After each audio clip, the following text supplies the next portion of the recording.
And that would lead then to actually usage of hydrogen in straw form for aircraft like the ZERoe. So ZERoe will be, if you want, the third step. It's like stages on a rocket. The first one would be very much the fleet renewal. Second stage, the SAF, and then there will be the ZERoe hydrogen powered, very much like on the Saturn V that used hydrogen on its third stage. But on ZERoe, really, we think we have really good climate credentials with hydrogen.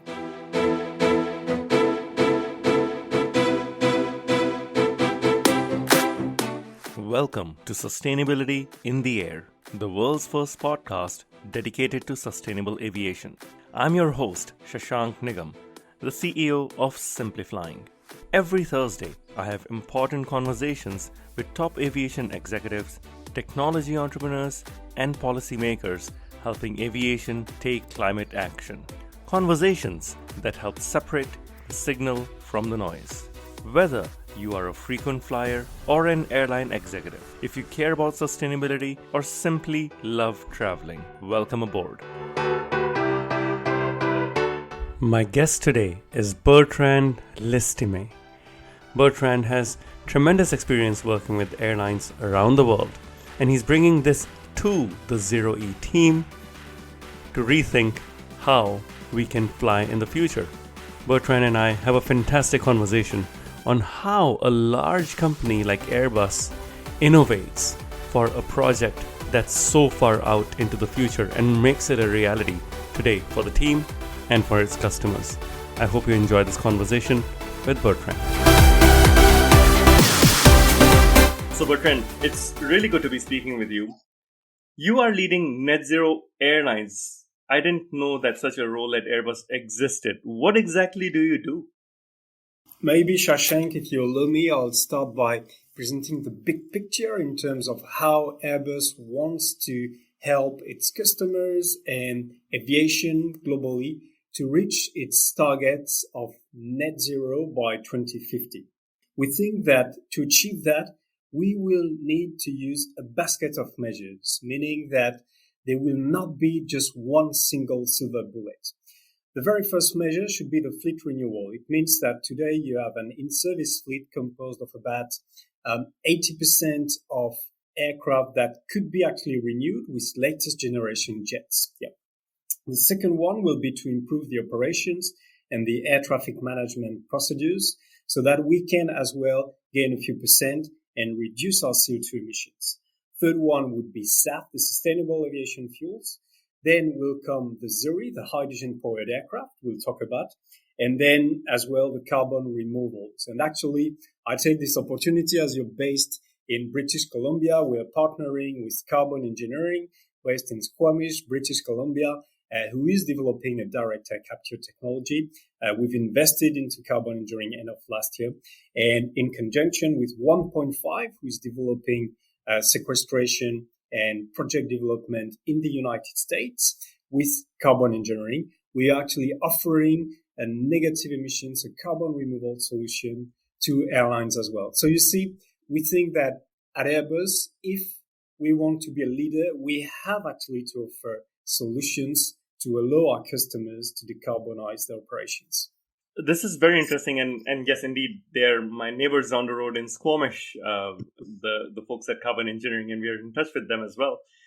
How's your role different from the really smart folks working on ZERoe concept, or does that fall within your purview as well?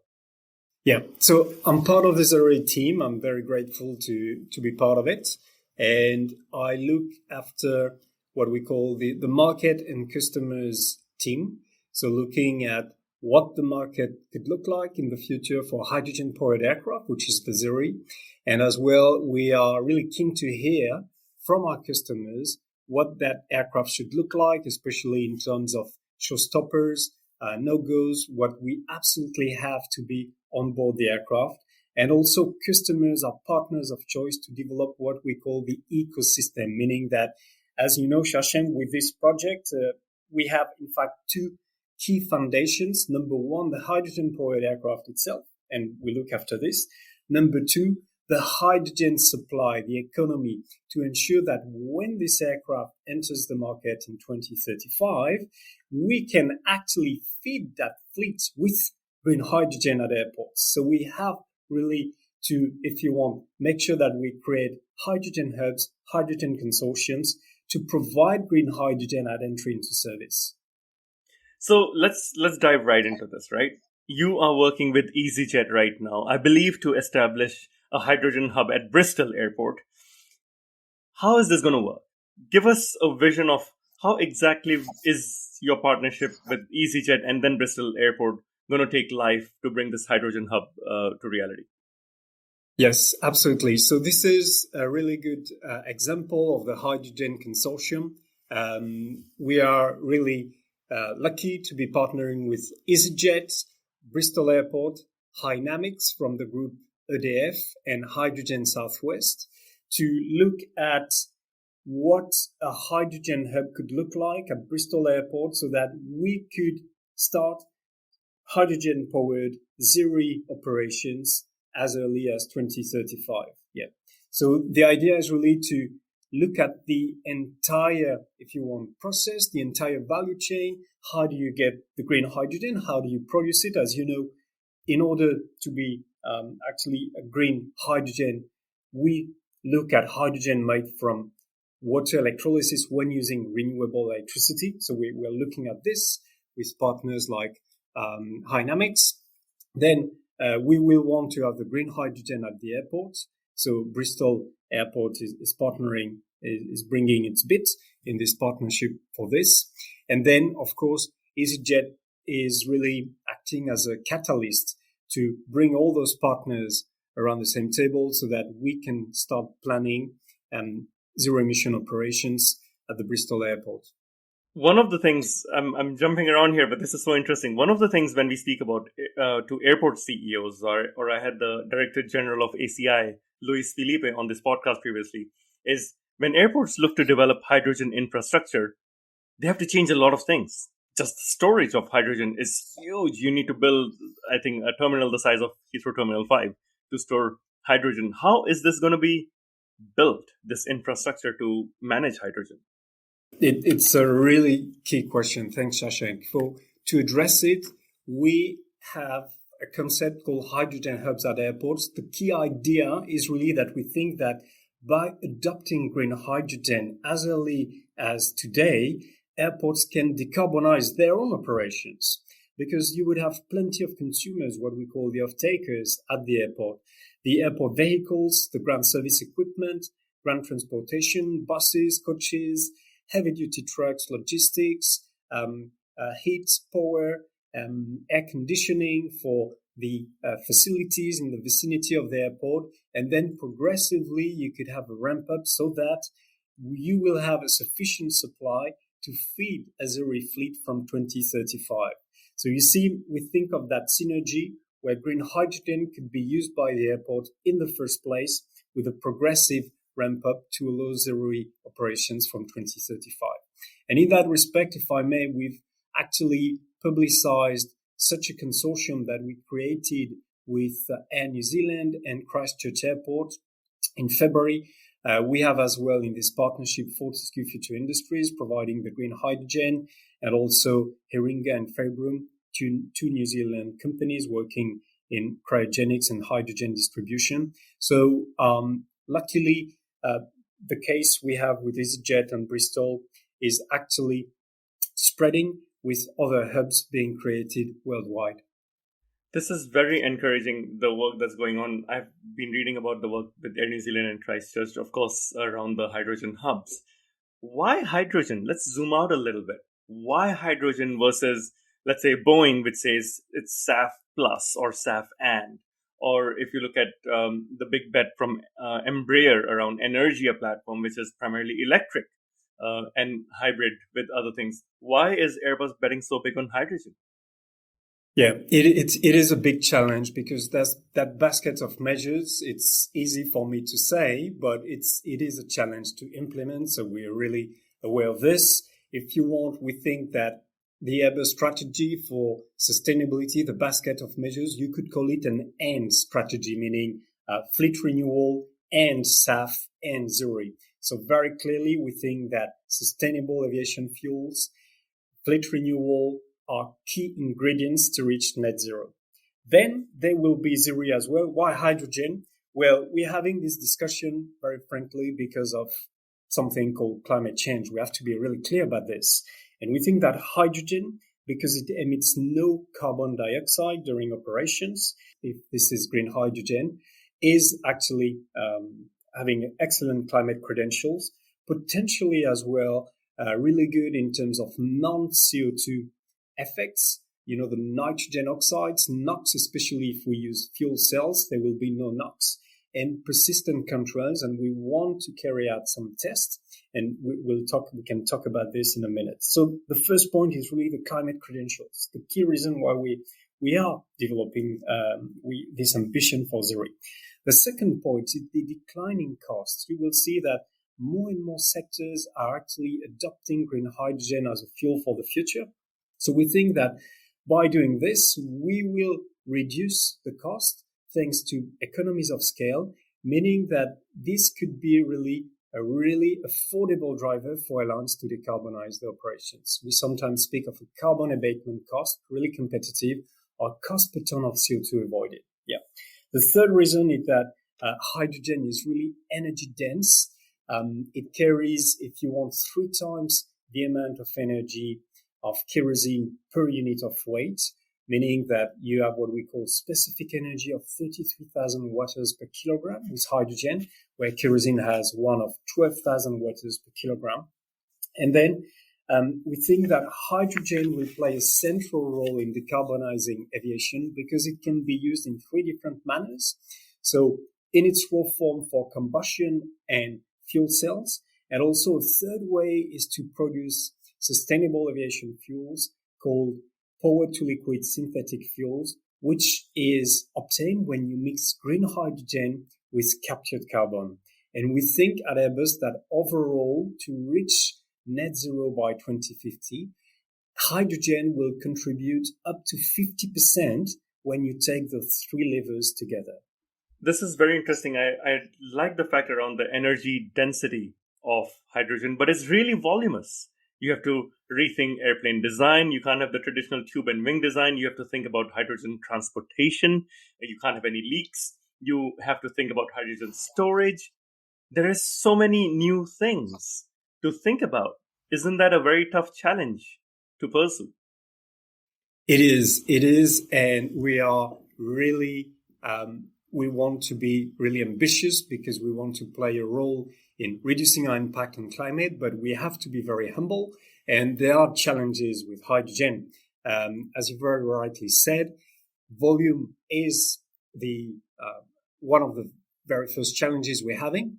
We have this really good energy density per unit of weight, but you might know that liquid hydrogen, which is the one we're looking at because we can carry the biggest amount of energy per unit of volume, liquid hydrogen is really has really low density. It's a density of 7% compared to water. It means that in 1 cubic meter, you would have only 71 kilos of liquid hydrogen, where you would have 1 ton of water. So it gives you an idea. It is quite a different, if you want, paradigm. And when you combine, if you want, the energy density per unit of weight and volume, at the end, to have the same amount of energy as kerosene, you need 4 times the volume with liquid hydrogen. Hence, the challenges you mentioned on board the aircraft and on the ground, leading us to rethink the way we design the aircraft. A quick example is the fuel location on the aircraft. We look at double-wall vacuum-insulated tanks for liquid hydrogen, because liquid hydrogen means having a temperature of minus 253 degrees Celsius. So it's not even cold. It's what we call cryogenic. And in order to keep hydrogen in this liquid state, we look at double-wall vacuum-insulated tanks, which have a shape of a cylinder, meaning that we won't store the fuel, hydrogen this time, in the wings of the aircraft anymore. We look at solutions where we store it in the rear of the fuselage, because the location is, if you want, imposed by the shape of the cylinder of the shape of the tank. We can't have a cylinder in the wing. That wouldn't work in terms of the drag we would induce on the aircraft design. So key changes, number one, making sure we have low carbon green hydrogen. Liquid hydrogen, that means temperature of minus 253 and degrees Celsius. So that's minus 424 degrees Fahrenheit, I should say. And then also it means that we will require 4 times the volume to have the same amount of energy as kerosene. So that's why we're looking at variants of either 200 seats or 100 seats to begin operations, because we think that we can cope actually with the volume challenge for that aircraft capacity. Would this work in a traditional tube and wing aircraft, like an Airbus A320 XLR, or will you need a blended wing design? What does this mean in terms of airplane design? We love the blending wing body design. It drew a lot of attention, a lot of coverage, and we love that. We are working on the blending wing body, and we think it has a great potential because of that space challenge, that volume challenge that we have. The blending wing body, if you want, offers that possibility to store hydrogen in large amounts and in large volumes. And if you want, for that reason, the blending wing body is really attractive. And I should say that the trade you have with hydrogen-powered blending wing body is better than the one you have with the kerosene-powered, because you don't need that volume with kerosene. It would be like empty space. We can use it with hydrogen. However, introducing the blending wing body as our first ZERoe, as our first hydrogen-powered aircraft, would mean that we would have 2 big disruptions at once. Number one, a new energy type, hydrogen instead of kerosene. Number 2, a different aircraft configuration. So that's probably too much to chew at once, which is why for the first variant, we are most likely to stick with the tube and wing configuration you just described. Either a turboprop aircraft with 100 seats or a turbofan aircraft with 200 seats. And I've seen some of these concepts in the ZERoe aircraft program, of course, during the Airbus Summit that was done last year. Now, absolutely, let's go back into the practical side of things. You have been working very closely with EasyJet and Rolls-Royce as well. What does that collaboration actually look like? When will I be able to fly a hydrogen aircraft, let's say from Toulouse to Geneva, which is a route I often used to fly on EasyJet, actually? Yeah. So EasyJet is really one of the very first airlines to have signed a partnership with us to create this joint research project on hybrid and electric powered aircraft as early as November 2019. So at the time, if you want, the focus was really on electric powered aircraft and hybrid, because we hadn't announced our ambition about hydrogen yet. Then in September 2020, during the ZERoe Mission Day, we announced our ambition on hydrogen. And very naturally, we kept partnering with EasyJet, very glad to be partnering with them. And our focus then moved really to hydrogen, leading to some achievements like the Bristol Hydrogen Consortium. With EasyJet as well, the airline kindly invited us to contribute to the creation of their net zero roadmap. So we are very proud of that collaboration and to have been invited. As you know, the net zero roadmap is really the backbone of the sustainability strategy, and EasyJet revealed their net zero roadmap in September last year, September 2022.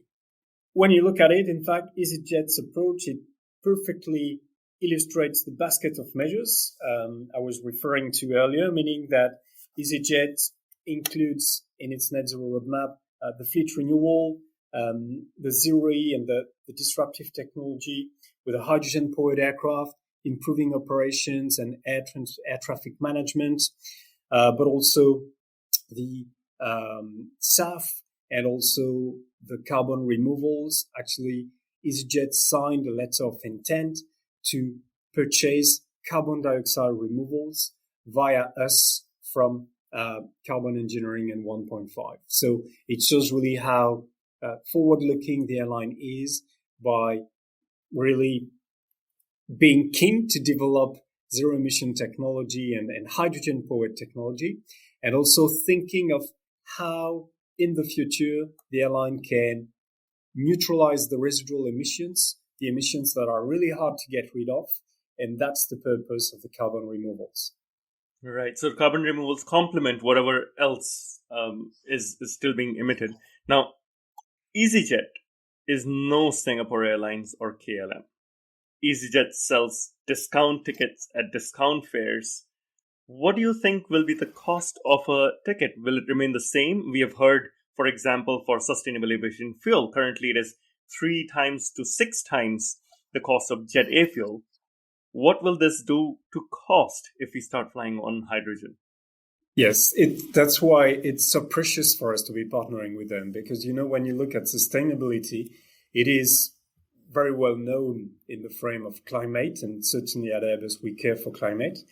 And as well, when you look at the definition like the one from the United Nations, there is as well the economic sustainability, meaning that we need to have an economy working well to sustain a population of 8 billion people. Yeah. And certainly we care for aviation and all the benefits that it brings to humankind by allowing us to connect physically. And having lived on 3 continents, it's certainly something I particularly cherish. Yeah. So that story, Shashank, but here it's key because it gives us actually a guidance about what the cost per ton of CO2 avoided should be with the hydrogen-powered aircraft. How do we ensure that we are competitive with our solution, that it should be one of the solutions of choice for airlines? So we use that metric, the cost per ton of CO2 avoided, sometimes cost per ton of CO2 equivalent avoided if you take into account the non-CO2 effects. And then it was really good to have an open discussion with EasyJet about where they would see the cost of such an aircraft, where they would see the cost of green hydrogen. And I think that the right way to look at it is really to say, okay, what should the price of green hydrogen be in the future, so that a hydrogen-powered solution, a hydrogen-powered aircraft is actually affordable and makes sense from a commercial perspective. So I think it's really that approach of target setting that will help us actually to make hydrogen flight a reality. And we should be proactive here. It's, we're not here just to predict the future. We're here to create it all together. I love the fact that you say all together. And that's why I love how you're collaborating with the likes of Christchurch Airport, Bristol Airport, EasyJet, and Rolls-Royce. Tell us what exactly is happening with Rolls-Royce and what does that collaboration entail? So as of today, we don't really have a direct cooperation with Rolls-Royce. What we see in the engine manufacturers world is that we're really glad to see that they are looking at how to develop a hydrogen-powered gas turbine. So there are many projects. Today, we have not identified yet partners for our ZEROe if we decide to go for combustion, and maybe we can talk about it in a minute. So we don't have such a partnership in place yet, apart from demonstrators program that we have for the hydrogen combustion pre-program, where we will fit actually a gas turbine on a flying test bench, which is an A380. You might have seen the pictures.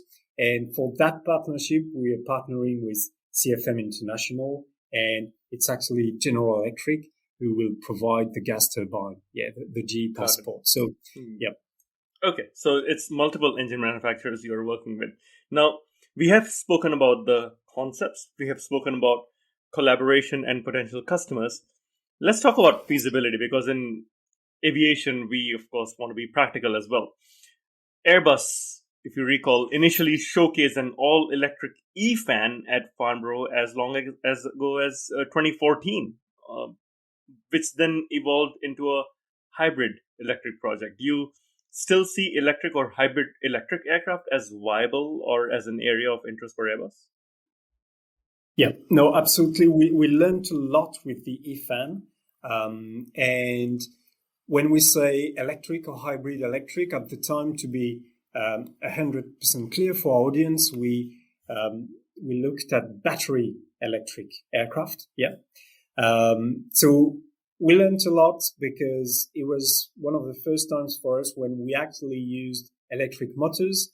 It was fairly new to us, and we decided really to use hydrogen rather than battery electric because hydrogen offers the right power to weight ratio for the focus of the ZERoe, which is a commercial airliner, an Airbus aircraft. Yeah.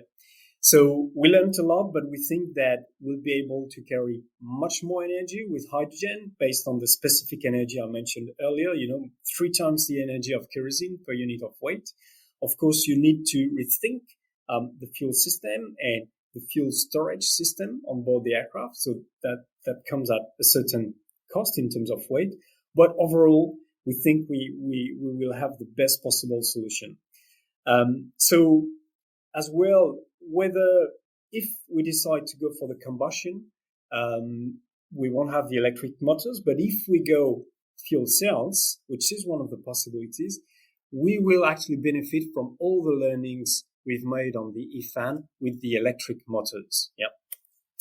And I might say as well, even if we go for a hydrogen combustion aircraft, the way you would produce actually the green hydrogen would be using renewable electricity in the first place. So you wouldn't have any electric motor on board the aircraft. You'd have a turbine, but we'd still need really this low carbon grid providing the low carbon green hydrogen. Yes, so there will be a key role played by electricity.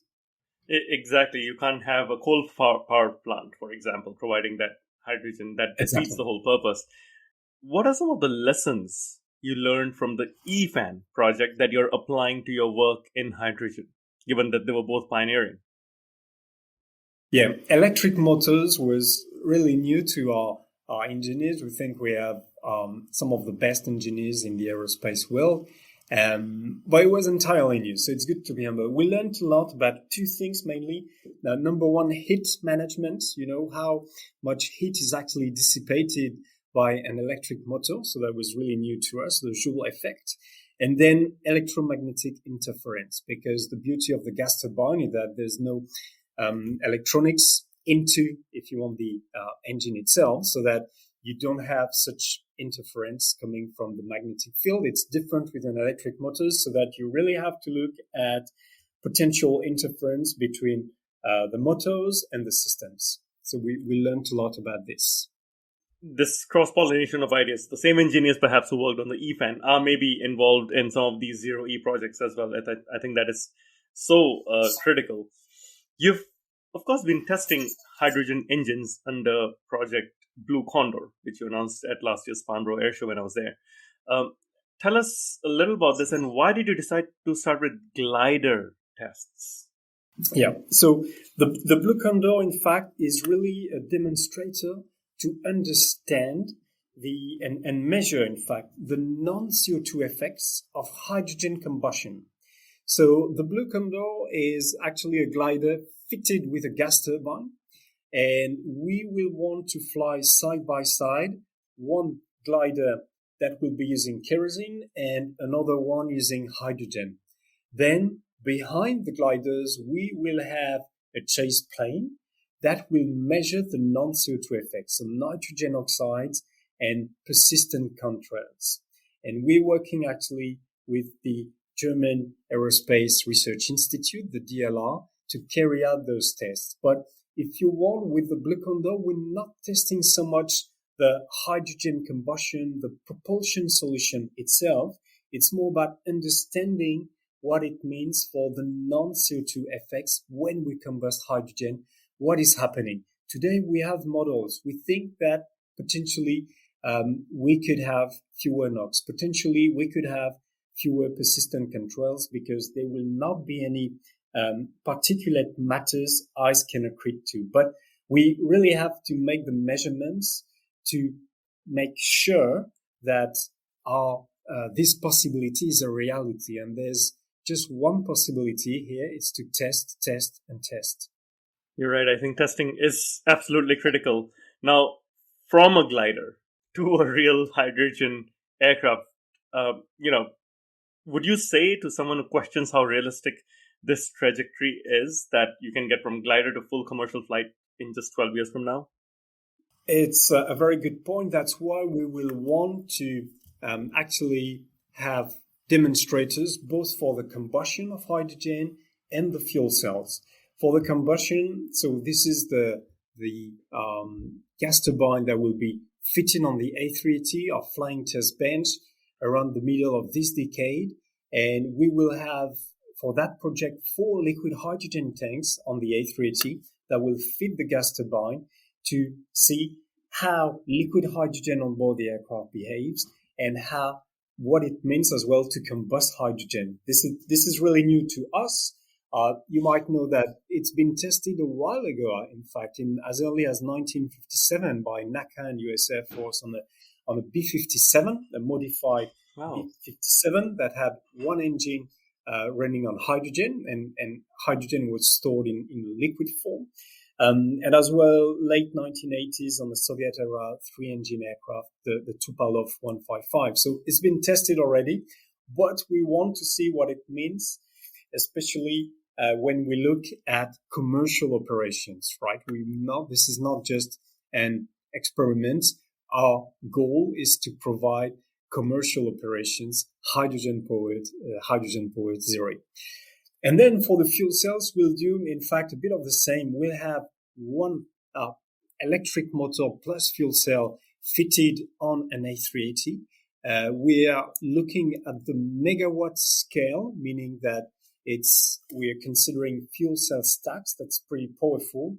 And this is the kind of magnitude of power that we will look at for a ZEROe, should it be fuel cell powered, you see. So really, I would say the Blue Condor, it's about the non-CO2 effects, that's the smaller glider. And then for the real commercial application, we'll carry out tests on actually a flying A380. We selected the A380 because when you add the extra thrust, be it from the turbine or the fuel cell plus the electric motors, if you want from a flight dynamics perspective, the aircraft hardly feels the difference because it's a pretty stable machine, as you know.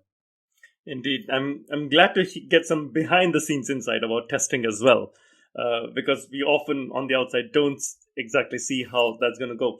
I'm going to ask you another question about hydrogen use in the aircraft. You'll be aware that there are some questions about the added weight required for an aircraft. In fact, I think it was the Hydrogen Science Coalition that estimated that there's a 15 to 40% payload restriction when you use liquid hydrogen compared to normal jet A fuel, given that you're not piloting with that blended wing concept and you have to squeeze in hydrogen into the traditional tube and wing aircraft. How much of an issue do you foresee this payload reduction be? Because airlines like EasyJet want to carry full passengers and full cargo. Yeah, absolutely. So there are really, if you want, 2 areas that we want to fully understand because we can give you an educated answer. The first one is the testing of the hydrogen on board the aircraft. So it's what I described earlier, be it for combustion and fuel cells. We will do it on an A380 flying test bench. The other key aspect is about the future improvements of technology. The task for engineers is really challenging because they have to come up with the best design for 2035 entry into service. And if you want, they have to take the state-of-the-art technology of today and as accurately as possible assess what the potential improvements could be, especially in terms of liquid hydrogen storage on board the aircraft, which will be both for the combustion and the fuel cells aircraft. And the other key aspect is the fuel cell technology. So to address this point, and these would lead, if you want to, the right answer to your initial question about potential extra weight. So to address the point on liquid hydrogen storage on board the aircraft.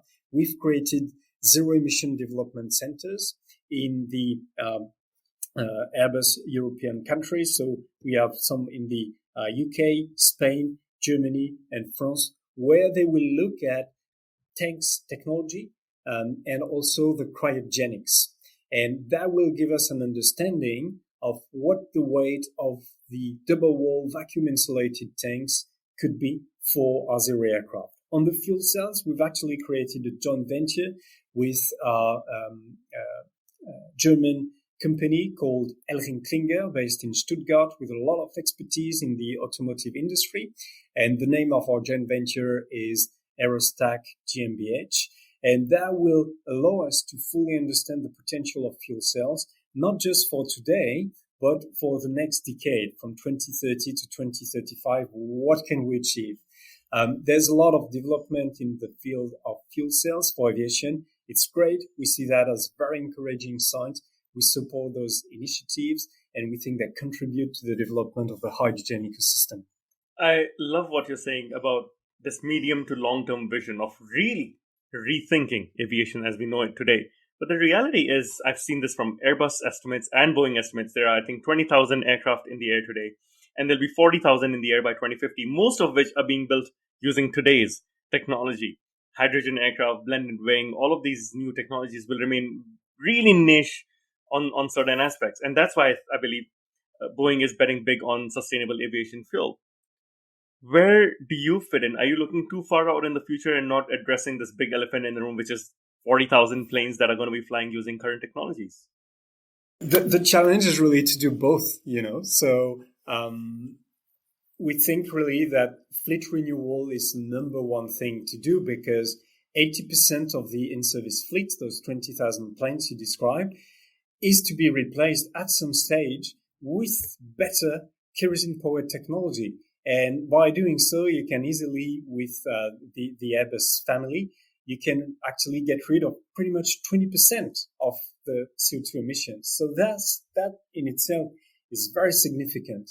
Then there will be the sustainable aviation fuels, be them based on biomass, the biofuels, or a bit later, the power-to-liquid synthetic fuels, which could be a really good way as well to create and stimulate the hydrogen value chain. Right? And that would lead then to actually usage of hydrogen in straw form for aircraft like the ZEROe. So ZEROe will be, if you want, the third step. It's like stages on a rocket. The first one would be very much the fleet renewal. Second stage, the SAF, and then there will be the ZEROe hydrogen powered. Very much like on Saturn V that used hydrogen on its third stage. But on ZEROe, really, we think we have really good climate credentials with hydrogen. And also we think that there is a fantastic momentum on green hydrogen. You look at heavy-duty trucks, you look at hydrogen-powered trains, the maritime industry, the buses. I come to work every morning on a hydrogen-powered bus, actually, provided by Airbus. So at Airbus, we walk the talk, and it's happening. So we have really to be aware of this new world of energy being built and make the most of it for our customers.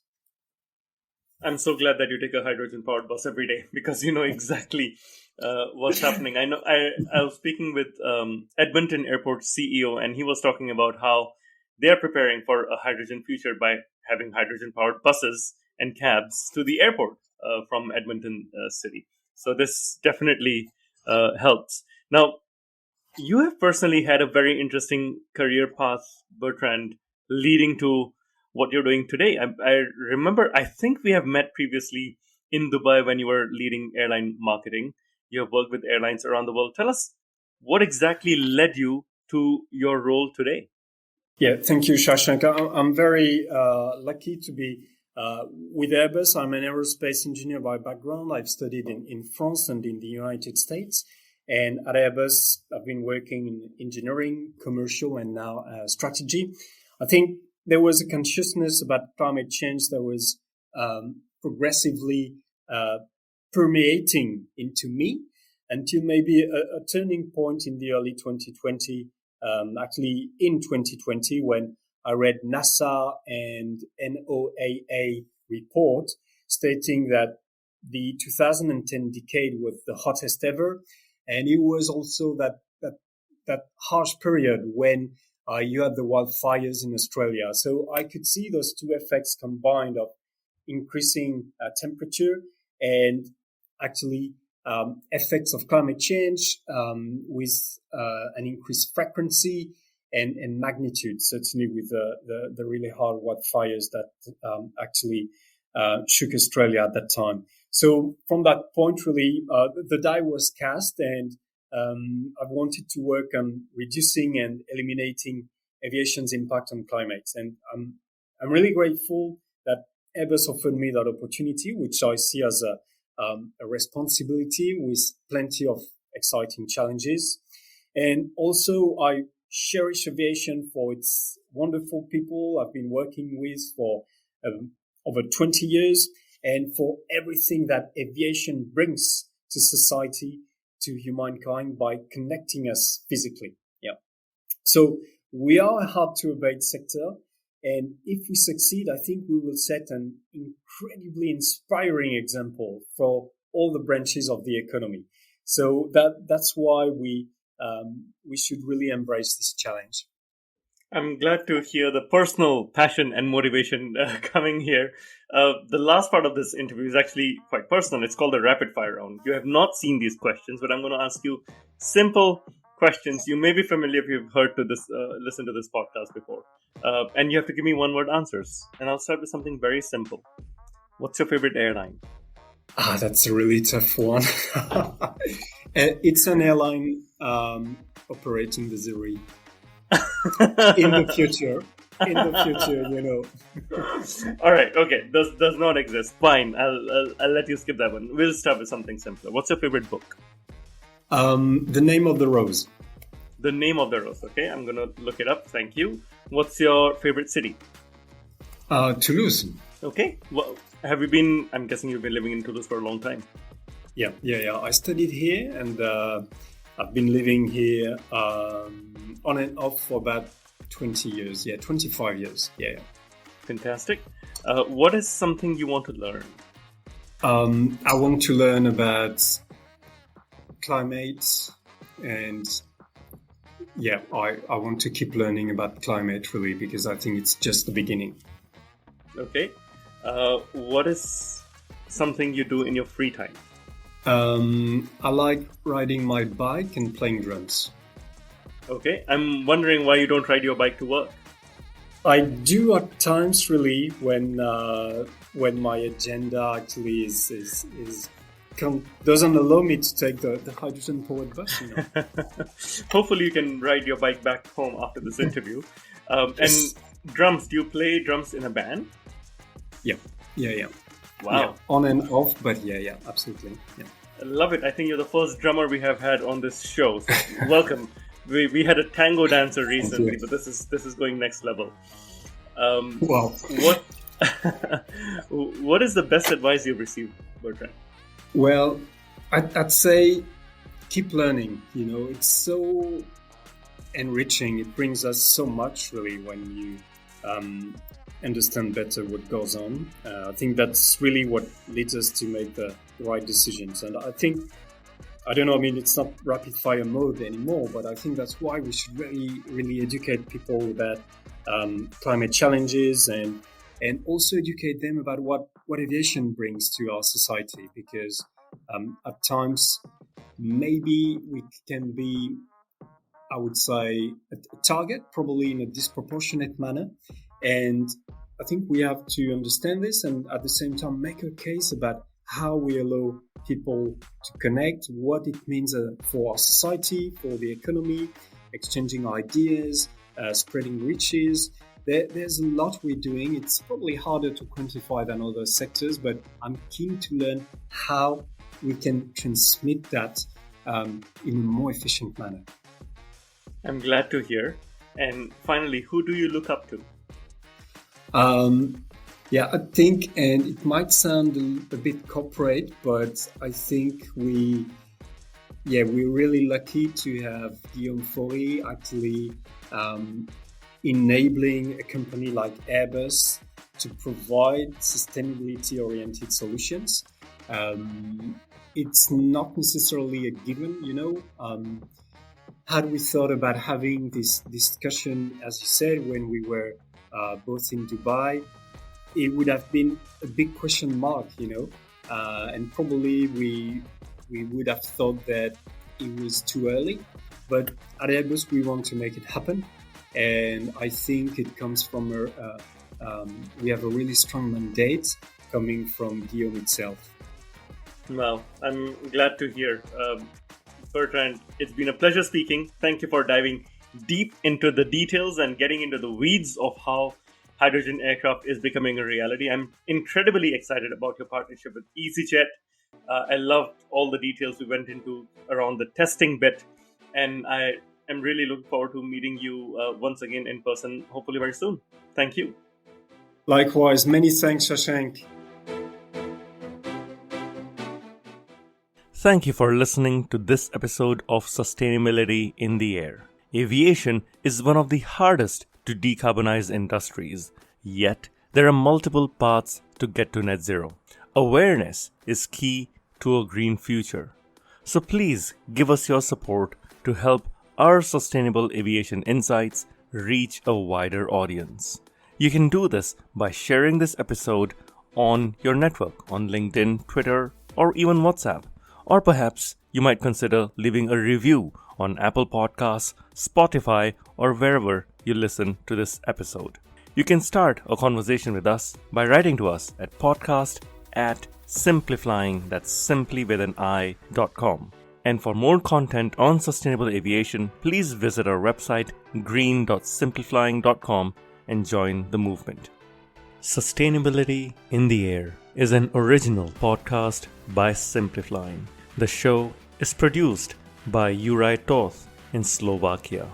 Dirk Singer is our Director of Sustainability, who leads research for each interviewee out of Greenwich, UK. Shubhadeep Pal is our Supervising Editor based out of Mumbai and Singapore. The articles are written by Ayushi Badola in Dehradun in India and Mira Hull in Montreal, Quebec. Creative design is led by Ligia Esteve in Montreal. Baiba Drimen is the project director for the show based out of Valencia, Spain. Special thanks to Wendy Sim in Singapore. And I'm Shashank Nigam, the CEO of Simpliflying and your host. Please feel free to connect with me on LinkedIn.